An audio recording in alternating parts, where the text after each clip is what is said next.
Hoy más temprano que lo habitual, con esto de lo que hemos tenido de las alteraciones de presencias del equipo de Mañanas de Radio. Ángeles, que está volviendo en las próximas horas, por suerte, para lo que tanto están extrañándola. Emiliano anda hoy en el tema de las ocupaciones estudiantiles, vamos a tener el contacto con él más adelante en la mañana, y eso obligó a Daniela López a estar más temprano hoy. Buen día, Daniela. Buen día para toda la audiencia, para Pero Armando. está muy buena con la energía que arranca, hay que decirlo, porque yo no, pero viene con muy buena disposición, Daniela. Y saludar, irnos hacia el norte, tenemos la oportunidad una vez más de conversar con el docente, escritor uruguayo Jorge McFood, que la audiencia de la 36 tanto valora los análisis que realizamos con él. Y ustedes saben que está hace años radicado allá y da clases en la Universidad de Florida. Lo tenemos en línea en estas horas, además. ¿Qué tal, Jorge? Hola, buen día, Hernán y Daniela. En Jacksonville University. La corrección es porque no sea cosa que me digan que estoy falseando el currículum. Pero... Es cierto que ya tenemos episodios nefastos respecto a eso. Bien, sí. Vale la puntualización. Bueno, Jorge, tenemos la verdad la inquietud de muchas cosas para analizar. Podíamos estar toda la mañana analizando el proceso de lo de Medio Oriente, el papel que ha jugado Estados Unidos, pero primeras impresiones, primeras valoraciones que te parece importante plantear cuando estamos con las imágenes frescas de un Donald Trump ovacionado en Israel, en el Parlamento, diciéndole a Netanyahu que es el mejor amigo como presidente de Estados Unidos que ha tenido Israel. En fin, todo esto que se ha visto en estas horas, ¿qué te gustaría evaluar en ese sentido? Hay varios puntos, pero voy a hacer un intento de brevedad, cosa que me cuesta muchas veces. Por un lado, es la clásica egolatría y autocelebración de Donald Trump, que al mismo tiempo se lleva muy bien con aquellos que los adulan. Es decir, si alguien le quiere sacar algo, tiene que decir que el más bonito, el más grande y el más inteligente y el más macho, entonces algo le va a sacar. Es una relación entre individuos muy protestante, de la cultura protestante, pero en este caso aún más radical, más patológica. Hay algunos elementos positivos. Primero, obviamente, que un alto fuego ya es positivo, pero uno se pregunta por qué después de 2 años, un día después del ataque de Hamas sobre Israel, que ya ese mismo 8 de octubre dijimos es imposible de creer que eso no fue previsto y de hecho le abrieron la puerta, pero eso es un tema aparte. Sí. Que está grabado, está incluso transcrito en página 12, esa misma entrevista. Insistimos que no puede haber nunca, si vemos la historia de este conflicto, ninguna negociación entre dos que no son iguales. No hay forma de negociación. Es la misma negociación entre los colonos en todo el mundo en siglos pasados y los nativos, ya sean africanos o americanos. No es una negociación, es una imposición que se blanquea con un acuerdo de paz.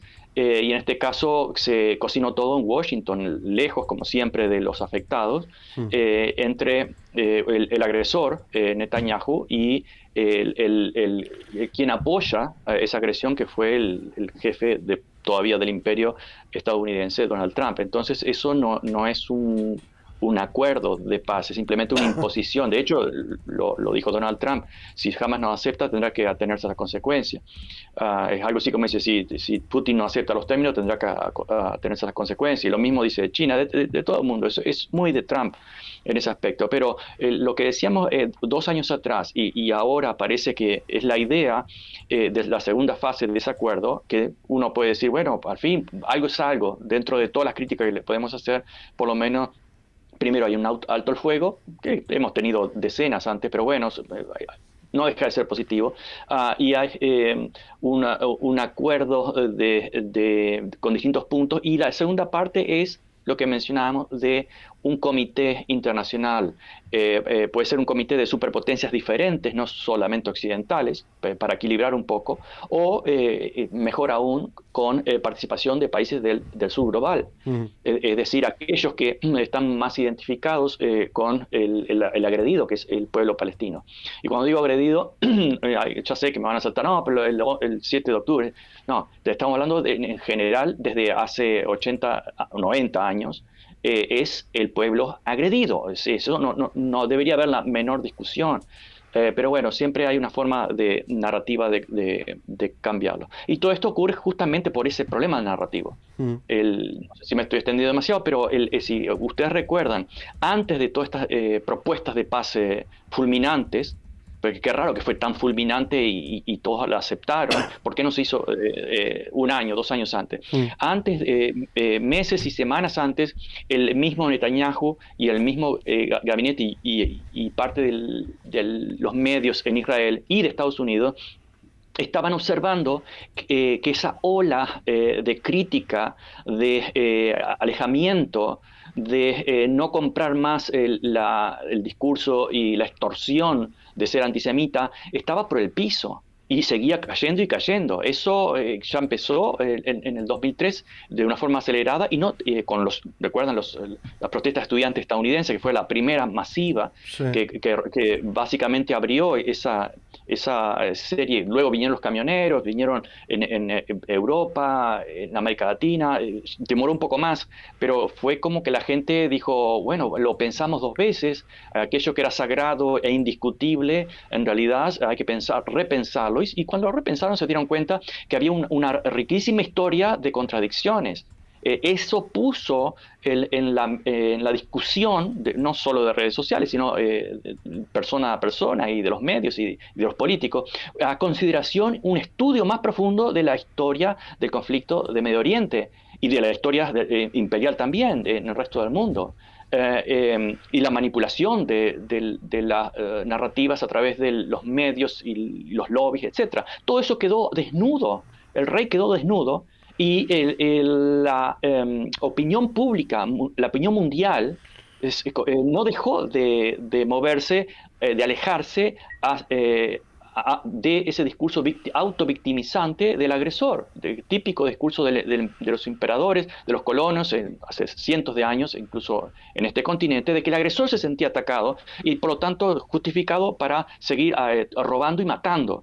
Eso, ¿por qué digo esto? Bueno, primero que se observa, se ha observado en estos 2 años, sino que además los mismos actores como Netanyahu y otros lo dijeron claramente. Estamos perdiendo, con distintas palabras, estamos perdiendo la batalla narrativa y eso es por la culpa de las redes sociales. Pero las redes sociales están en sus manos, señores, en las manos de los grandes capitales que son todos pro-Israel, empezando por Elon Musk y muchos otros. A pesar de que Elon Musk, bueno, no a pesar, sino tal vez porque es supremacista, pero de todas formas está junto con otros y los gobiernos de Occidente completamente ciegamente pro-Israel y los mismos israelíes y estadounidenses estaban quejando de eso. Y el otro punto, para agregar un detalle más y no hacerla muy larga, recordemos que pasó unas semanas después. Aparece Netanyahu dándole indicaciones a los influencers de que deben ser más agresivos y qué es lo que debían decir prácticamente. Pero como eso tampoco funcionó, ni el dinero está funcionando tampoco, terminaron acelerando la compra de TikTok, por ejemplo. ¿Por quién? Básicamente por Oracle, que el dueño es Larry Ellison. Esto, qué casualidad, ¿no? Es la típica como el siglo XIX, cuando las grandes compañías que destrozaron todo el resto del mundo, la East India Company, West India Company, etc., comenzaron a tener problemas. Apareció el Imperio Británico con sus cañones directamente, reapareció, mejor dicho, y se puso cargo. Es lo que está haciendo Donald Trump ahora, eso del libre comercio, de los empresarios lo hacen todo mentira. Cuando los empresarios empiezan a flaquear en sus oligopolios, ahí aparecen los grandes gobiernos imperiales o los grandes gobiernos, entre comillas, exitosos, a decir qué es lo que deben hacer aquellos otros que son una amenaza para nuestro éxito. Esto fue el caso. Entonces, son síntomas, signos clarísimo de que hay un profundo nerviosismo. Y además, y agrego un tercero y último para no seguirlo hasta los 10 puntos, que en el año que viene son las elecciones de medio término en Estados Unidos, el año 2026. Y están temiendo un fuerte corrimiento, un alejamiento a toda esa fuerza que tenía el AIPAC, que es el lobby pro-israelí, que es indiscutible, poderosísimo, que ganó todas las elecciones de las últimas décadas, que se jacta de haber ganado todas, y eso está en cuestionamiento, están nerviosísimos de que eso ocurra y que haya un fuerte vuelco no solo a la izquierda, sino hacia políticos que no se dejan extorsionar o comprar por el AIPAC, que sería un golpe fortísimo en muchos aspectos. Estamos hablando de Estados Unidos, que es el mayor apoyo de Israel. Jorge, también pasando a otro tema que se encuentra, digamos, a la vista, es el tema de Ucrania, ¿no? Que Zelensky estaría viajando este viernes a la Casa Blanca para reunirse con Trump, mientras Trump también evalúa enviar misiles de largo alcance para Ucrania, ¿no? ¿Cómo podemos evaluar esta situación? La política del garrote de Theodore Roosevelt de fines del siglo XIX, principio del siglo XX. Habla suave y mientras cargas un garrote. Esa es la metáfora en este caso. Permanentemente el Trump se autorrepresenta como el campeón de la paz que terminó todos los conflictos, pero al mismo tiempo no deja de mostrar el garrote y usarlo cuando es necesario. Ya lo vimos en el caso de Irán, lo vimos en el caso de China, permanentemente con una cosa. Bueno, eso también puede tener razones de enriquecimiento de sus amigos, porque Trump es un inversor en la bolsa de valores y si sus amigos saben lo que va a decir mañana Trump, yo si fuera su amigo y fuera un capitalista vendería el 40% de mis acciones, porque sé que después de 2 días va a decir lo contrario y ahí vuelvo a comprar acciones muy baratas, etcétera. Es decir, hay otro factor ahí de corrupción profunda de la plutocracia de Estados Unidos y Europa. Pero desde el punto de vista estratégico, geopolítico, es la política del garrote. Habla suave mientras cargas un gran garrote.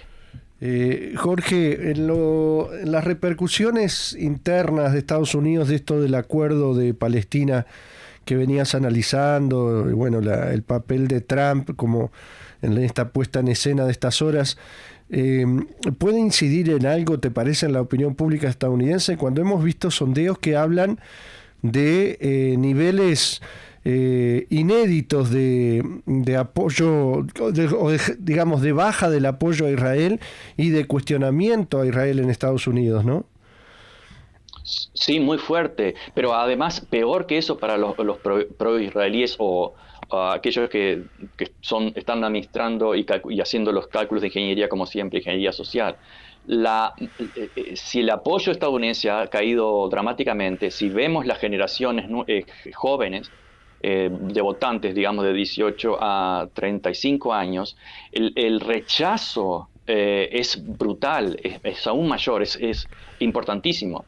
Y además no solo eso, si vemos incluso la derecha que fue, los republicanos siguen siendo mayormente pro-israelíes, pero si vemos las grandes figuras de la derecha, desde Tucker Carlson hasta Kirk, el ahora santificado el bloguero arengador, todos esa derecha que fue siempre pro-israelí, comenzó fuertemente a cuestionar las narrativas, no solamente de victimización, sino de extorsión interna dentro de Estados Unidos, una permanente extorsión cada vez que alguien no se alinea con los intereses de Estados Unidos. Y como ya lo han dicho esos mismos políticos de derecha, políticos, sobre todo comunicadores o periodistas de derecha, eso ha sido una extorsión permanente y además cuando en Estados Unidos se está ahorrando por todos lados, se está enviando gente al paro,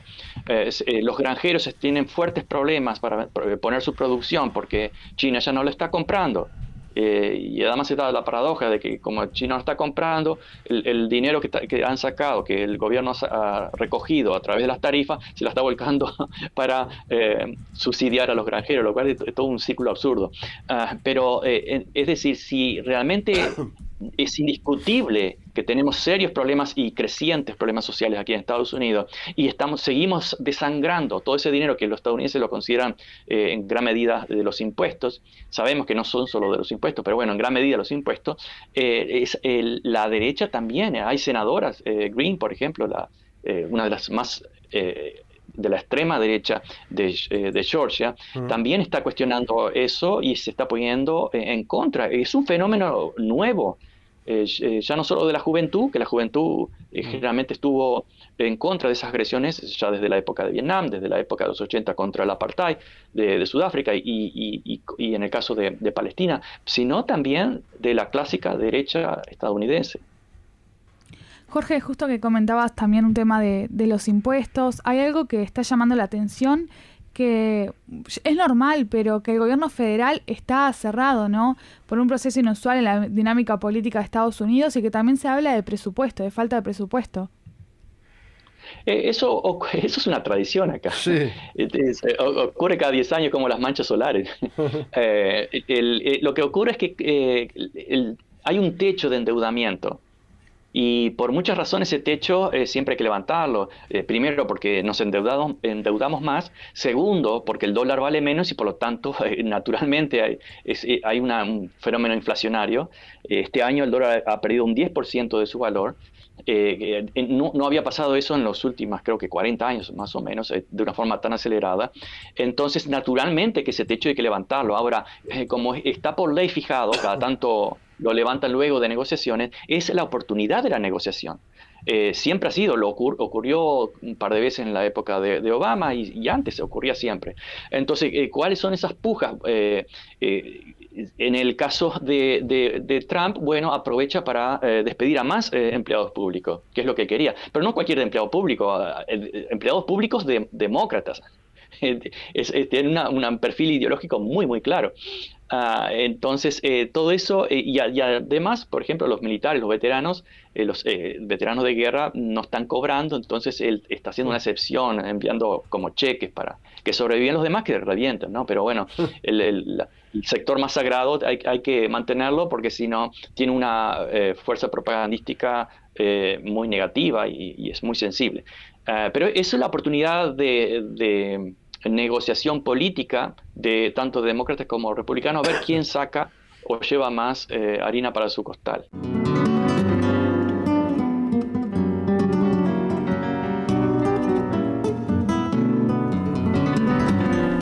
Con Jorge en línea y también comentando un poco de un tema que sin dudas es el auge, que se habla muchísimo, que hemos visto en redes sociales, videos realmente tristes y desgarradores, es bueno el tema de las deportaciones en Estados Unidos. Trump en este momento envió la Guardia Nacional a varias ciudades de Estados Unidos, ¿no?, para combatir justamente la delincuencia y apoyar las iniciativas de deportación, según dice Trump, ¿no?, y la casa de migrantes.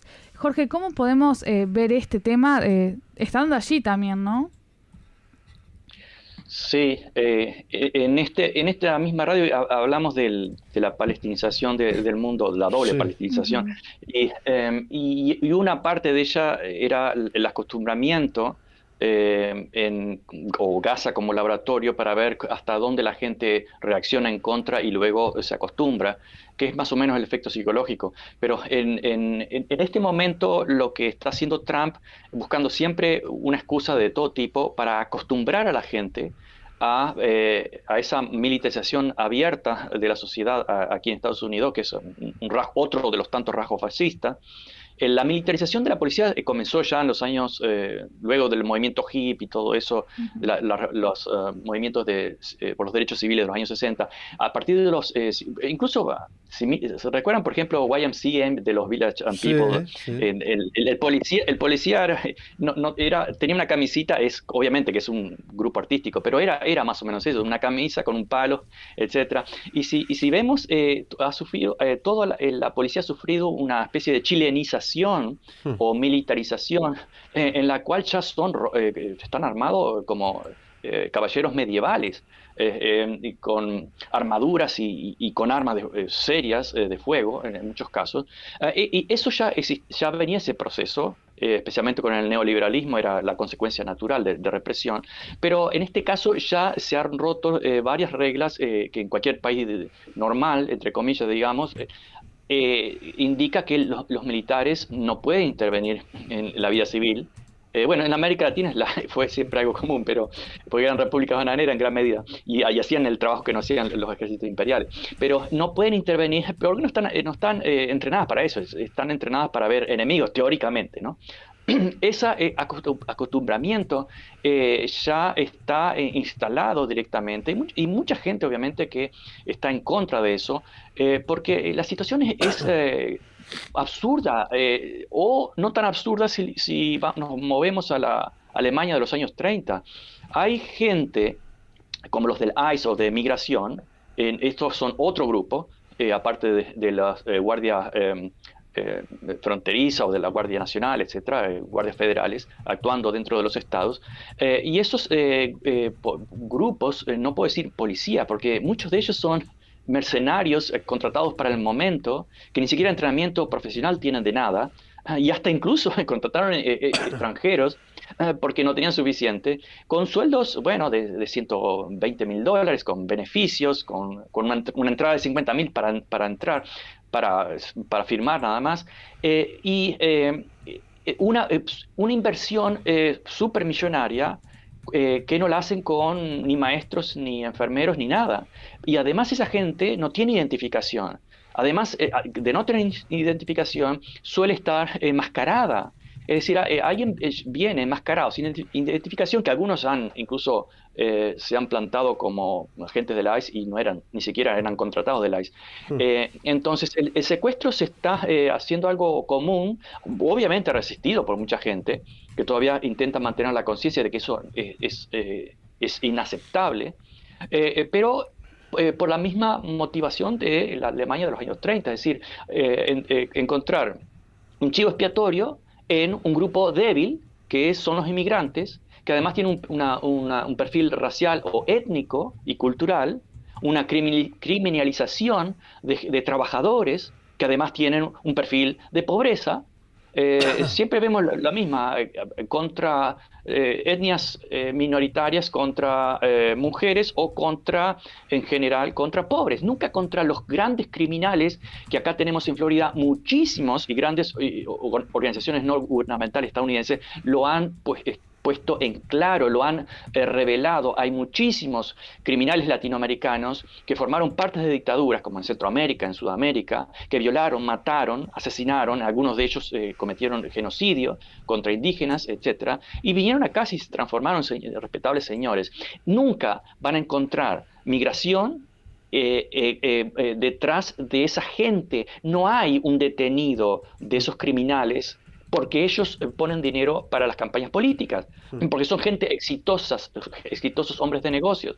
Entonces, siempre ir con, lo mismo está pasando en el Caribe, siempre ir con aquellos que ni siquiera sabemos quiénes son, simplemente los matamos, no es una ejecución sumaria, como se supone que hacen los dictadores. Bueno, es lo que hacemos nosotros, ejecuciones sumarias, sin llevarlos a la justicia, acusándolos de algo sin aclarar exactamente quiénes son y cómo estaban haciendo. Pero absolutamente no hacemos ni decimos nada de toda esa multimillonario negocio que ocurre aquí en Estados Unidos, que es lavado por estadounidenses, que es traficado y distribuido por estadounidenses, todos de gran porte, algo parecido con lo que pasa en Argentina y en Uruguay. Ninguno grande cae, y si cae uno o dos, pero todo ese negocio no se maneja por eso. Bueno, entonces hay que ir a aquellos que distribuyen las bocas de distribución, como en Argentina, el caso de Burri, etcétera, o las lanchas venezolanas, porque vaya, casualidad, son venezolanas, no son colombianas, son venezolanas porque ya sabemos cuál es el objetivo, el petróleo y punto.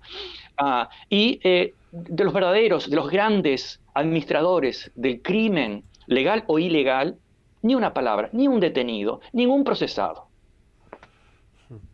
En esto de estas situaciones que vemos en videos, ¿no? de las guardias de estos cuerpos del ICE y la represión enviada por Trump, y vemos a niños llorando, viendo cómo se llevan a sus padres, en fin, ¿hay alguna respuesta organizada a esto? ¿Hay alguna evolución, digamos, en la reacción desde la sociedad de los hispanos, desde los sectores poblacionales estadounidenses que son víctimas de esto, que se pueda marcar?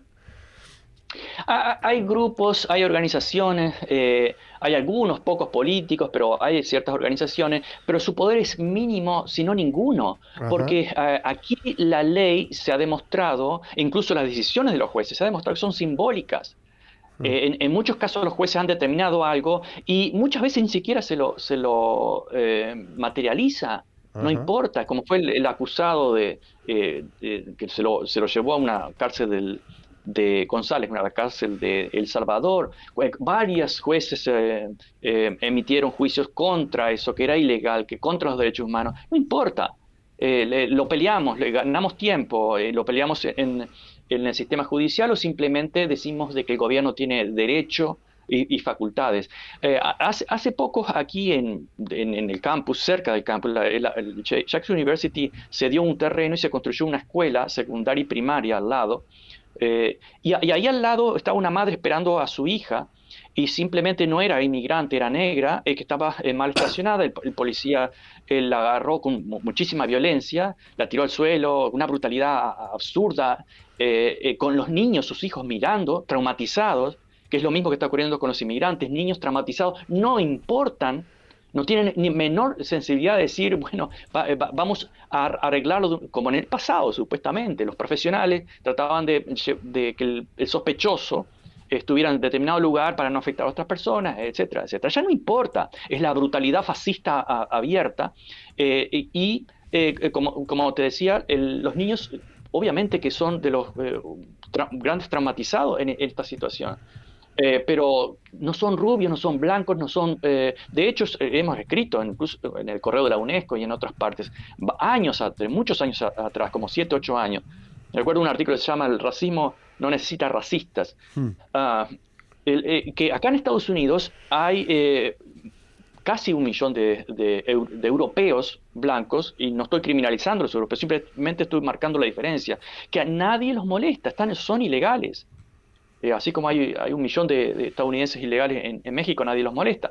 Pero no, el criminal, el abusador, que hace años que vengo escuchando, que como en la época de la esclavitud, que podía abusar sexualmente de las blancas, que en realidad la realidad era estrictamente la contraria, decían, bueno, los hispanos son muy fértiles, etcétera. También ese miedo de la demografía, del reemplazo, esa teoría absurda del siglo XIX que está de moda ahora de nuevo. Entonces lo sexual, la criminalización permanente de todo tipo, pornográfica, por la imaginación de los asustados blancos, siempre encuentra las mismas víctimas, siempre. Y los blancos rara vez, excepto si están bloqueando, porque ha ocurrido, por ejemplo, en el caso del ICE, las personas, los ciudadanos o no ciudadanos, las personas comunes de la calle, comenzaron a resistir y los agentes, estos mercenarios secuestradores, terminaron huyendo, escapando. Sí. Hay varios casos de ese tipo. Ahora, debido a eso, probablemente sospecho, aquí se pasó una ley, también criminaliza a aquellos que simplemente están criticando, y ese ejemplo que te ponía, que ocurre aquí al lado, que salió en la televisión y en los videos, aquí al lado de nuestra universidad, en esa escuela que se construyó hace poco, los que estaban, los bystanders, los que estaban al lado, ni siquiera tocaron al policía, pero fueron también criminalizados, y el sheriff dijo que eso era legal basado en X ley, en una ley nueva que se pasó.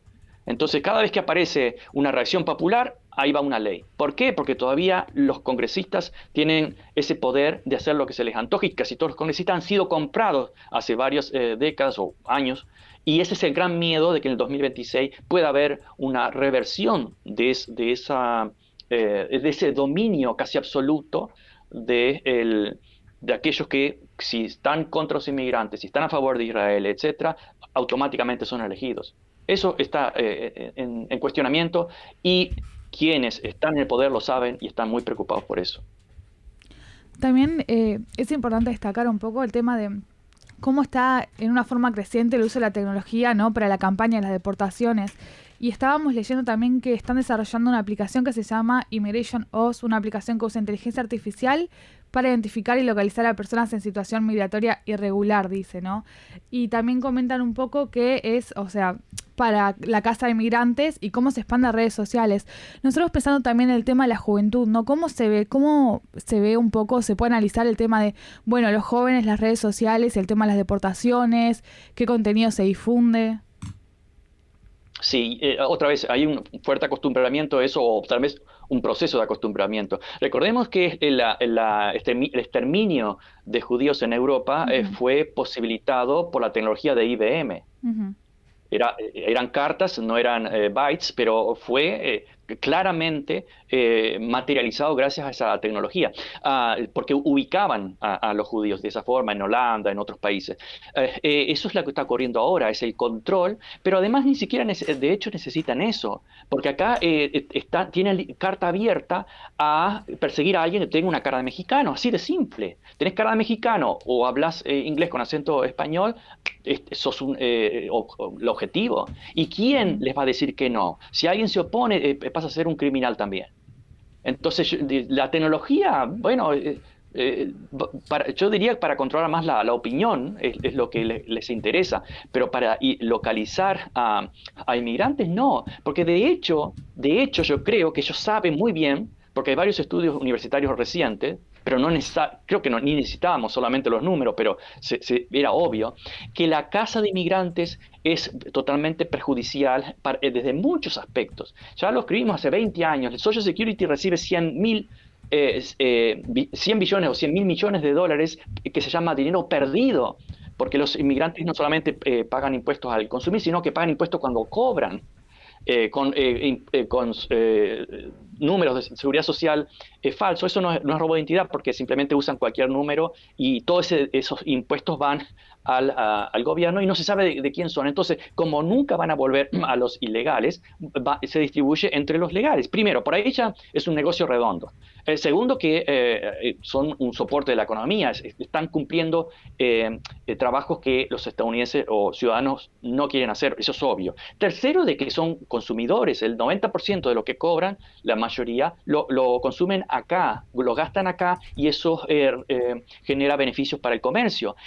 Cuarto, y ya hay varios estudios sobre esto, es que los inmigrantes, incluso los ilegales, porque además también acá se está demonizando a aquellos que son legales, pero están en la punta de la pirámide con visas especiales, de habilidades especiales. Pero los de abajo, sobre todo, son los más perjudicados. Y hay estudios que indican claramente alguien que en el sistema en el que vivimos, capitalista, acá en Estados Unidos y en muchos otros lugares, si le va bien digamos, en un restaurante y tiene ciertos ahorros para abrir un segundo restaurante, no lo está abriendo porque entiende de que no tiene personal seguro, no tiene quien cubra la base de empleados y por tanto simplemente ni siquiera invierte, ni siquiera abre y genera más trabajo. Es decir, la conclusión de estos estudios académicos dicen que cada inmigrante ilegal no es que se pierde un trabajo, se crean más trabajos. Es decir, por todos lados que lo mire, además el quinto punto sería inflacionario. Están deprimiendo en cierta medida, lo cual es injusto, pero bueno, es una realidad, deprimiendo salario y por lo tanto lo que consumimos es más barato gracias a esa ilegalidad. Entonces, yo creo que no quieren echar a todos, porque sería una catástrofe económica y por lo tanto política para ellos. Lo que quieren es criminalizar, asustar y distraer.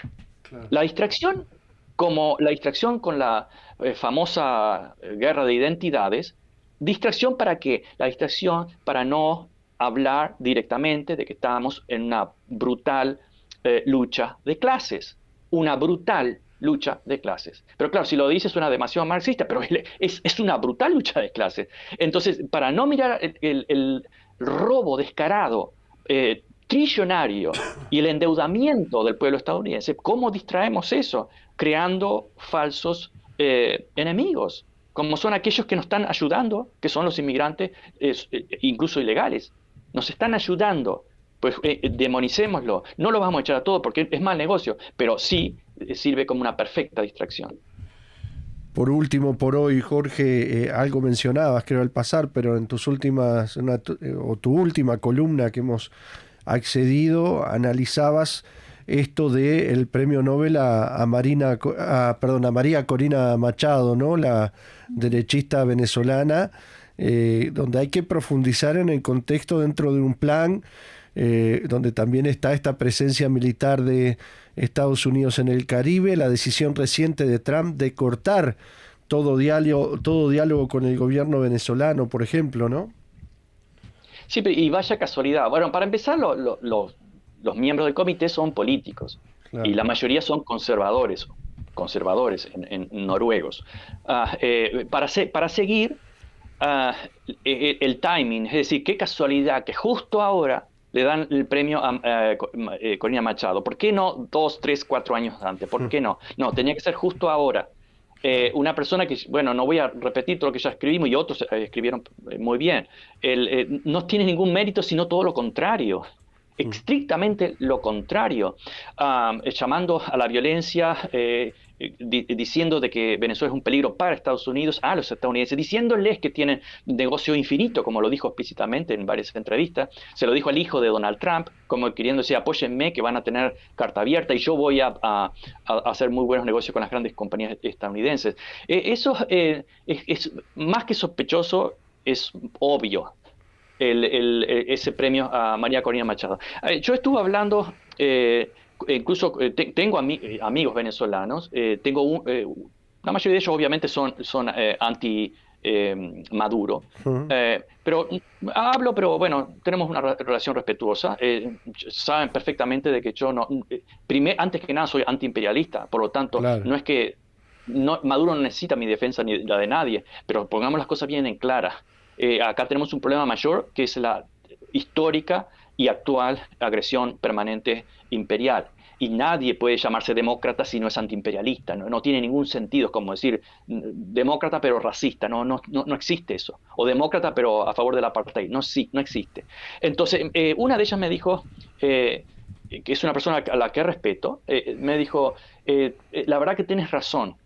Esto no es para celebrar, porque además, si hubieran tirado una piedra en la noche y le pegaban a cualquiera con más mérito que Corina Machado. Es decir, pero qué casualidad que tenía que ser ella, con tantos contactos con las grandes corporaciones aquí en Estados Unidos. Qué casualidad, ¿no? Entonces, totalmente, ya ni se puede hablar de desprestigio, eso es una burla o es un instrumento imperial en este momento el premio Nobel, lo cual no quiere decir que siempre lo haya sido o en todos los casos, pero ya sabemos los casos, claro, de Kissinger y de Obama y de otros. Claro.